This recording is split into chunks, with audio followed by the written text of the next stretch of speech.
2024 మార్చి నుండి ఉద్యోగ విరమణ పొందిన రాష్ట్ర ప్రభుత్వ పెన్షనర్లకు రావాల్సిన బకాయిలు వెంటనే చెల్లించాలని రిటైర్డ్ ఎంప్లాయీస్ అసోసియేషన్ జిల్లా అధ్యక్షుడు పొన్నమల్ల రాములు, ప్రధాన కార్యదర్శి నాగిరెడ్డిలు డిమాండ్ చేశారు. సిద్దిపేట ప్రెస్ క్లబ్లో ఏర్పాటు చేసిన మీడియా సమావేశంలో వారు మాట్లాడారు. మార్చి 2024 నుండి రిటైర్ అయిన పెన్షనర్లకు ఇంతవరకు 23 నెలలు గడిచినా కూడా బకాయిలు రానందున వారు తీవ్ర మానసిక ఒత్తిడికి గురై ఇప్పటివరకు 68 మంది ప్రాణాలు వదిలారన్నారు. సుమారు 40 సంవత్సరాలు ప్రభుత్వానికి ప్రజలకు సేవ చేసిన వీరంతా ఉద్యోగ విరమణ చేస్తే వీరిలో కొంతమంది ఉన్నత న్యాయస్థానానికి వెళ్లి ఉత్తర్వులు తెచ్చుకున్నా కూడా కోర్టు ఉత్తర్వులు కూడా ప్రభుత్వం పట్టించుకోకుండా బకాయిలు విడుదల చేయకపోవడం చాలా శోచనీయమని తెలిపారు. ఒకవేళ ప్రభుత్వం మార్చి 1వ తేదీలోగా బకాయిలు చెల్లించకుంటే మార్చి 2 నుండి ఇందిరా పార్క్ వద్ద కుటుంబ సభ్యులతో నిరాహార దీక్షకు దిగుతామని హెచ్చరించారు.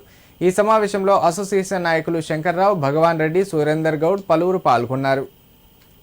మార్చి మాసం నుండి రిటైర్ అయినటువంటి ఉద్యోగ ఉపాధ్యాయులకి ప్రభుత్వం పెడుతున్నటువంటి అరిగోస ఇంత అంతా కాదు. ఏ ఒక్కరికి కూడా కమ్యూటేషన్ కానీ, గ్రాట్యుటీ కానీ, టీఎస్జేఎల్ఐ కానీ రకరకాల మాకు రావాల్సినటువంటి బకాయిలు ఇవ్వకుండా మేము దాచుకున్నటువంటి జీపీఎఫ్ నిధులను కూడా మాకు మా అకౌంట్లలో క్రెడిట్ కాకుండా చేస్తున్నటువంటి ఈ ప్రభుత్వం మొండి వైఖరిని తీవ్రంగా నిరసిస్తూ ప్రభుత్వం అవలంబిస్తున్నటువంటి తీరుతెన్నుల్ని ఈ సిద్దిపేట జిల్లా పక్షాన ఖండిస్తున్నాం. అదేవిధంగా సుమారుగా 68 మంది ఉద్యోగ ఉపాధ్యాయ రిటైరు ఉద్యోగులు చనిపోవడం ఎంతో బాధాకరం. తర్వాత ఈ ప్రభుత్వముకు మేము ఎన్ని రకాలుగా నివేదనలు చేసినప్పటికీ తర్వాత కామారెడ్డి ఎమ్మెల్యే గారు, కాటిపల్లి వెంకటరమణారెడ్డి గారు ఆమరణ నిరాహార దీక్షకు దిగుతున్నటువంటి తరుణంలో మేమందరం కూడా వారికి మద్దతుగా వెళ్ళి ఇందిరా పార్కులో కూర్చునే సమాయత్తం చేసుకుంటున్నాం.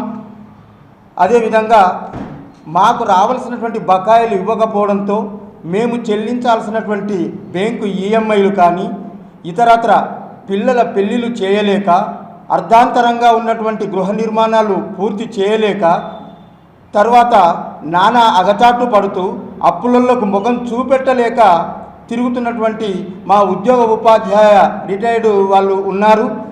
వారందరి ఉసురు మాత్రం ప్రభుత్వానికి తప్పక తగులుతుందని ఈ సందర్భంగా తెలియజేస్తున్నాను. మార్చ్ 2024 నుండి నేటి వరకు రిటైర్డ్ ఎంప్లాయీలు, ఉద్యోగ ఉపాధ్యాయులు చాలా ఆర్థిక ఇబ్బందుల్లో ఉన్నారు. రాష్ట్ర ప్రభుత్వం మేము ఎంత ఆందోళన చెందినప్పటికీ కూడా ఈ రాష్ట్ర ముఖ్యమంత్రి గారు ఎలాంటి నిర్ణయం తీసుకోవడం లేదు. ఇప్పటి వరకు దాదాపు 68 మంది చనిపోయారు. మేము కోర్టుకి వెళ్ళినాం. 10 వారాలలో ఇవ్వమని చెప్పండి. 10 వారాలు పోయి ఇప్పటికీ మాకు ఏడాది గడిచిపోయింది. ఇంతవరకు కోర్టు ఆ ఉత్తర్వు కూడా ధిక్కరిస్తూ ఉన్నాం.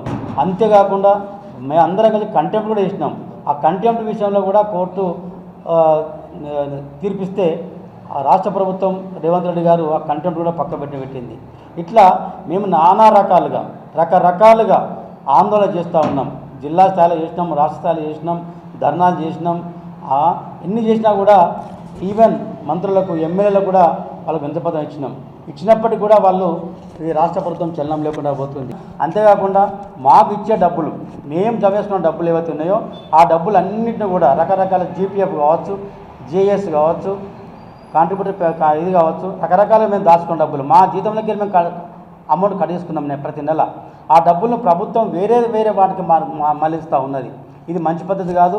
మాకు ఇవ్వాల్సిన డబ్బులు మాకు ఇవ్వటం తప్ప మేము అడగలేము. కొందరికి జీపీఎఫ్ వచ్చినాయట, కొందరికంటే అది పైరవ్ చేస్తున్న వాళ్ళక, లేకుంటే మీకు లంచం ఇచ్చి వాళ్ళు తెచ్చుకున్న వాళ్ళక తెలియదు. కానీ మొత్తం అయితే ఒక రూమర్ మాత్రం జరుగుతూ ఉన్నది. ప్రభుత్వంలో కొందరు మేము ఇమీడియట్గా ఇది చేసుకొని 10%, 15% తీసుకొని కమిషన్ తీసుకొని డబ్బులు ఇస్తూ ఉన్నారని తెలుస్తూ ఉన్నది. ఇది మంచి పద్ధతి కాదు. అంటే 50 లక్షలకు దాదాపు 5 లక్షలు 6 లక్షల రూపాయలు వాళ్ళకి ఇస్తే కానీ మా డబ్బులు వస్తలేదు. ఇది మేము వ్యతిరేకిస్తూ ఉన్నాం. కాబట్టి ఈ బడ్జెట్ సెషన్లో మాకు ఎంతమందికి అయితే ఉన్నాయో అంతమందికి ఒకే దఫా డబ్బులు చెల్లించాలని మేము డిమాండ్ చేస్తూ ఉన్నాం.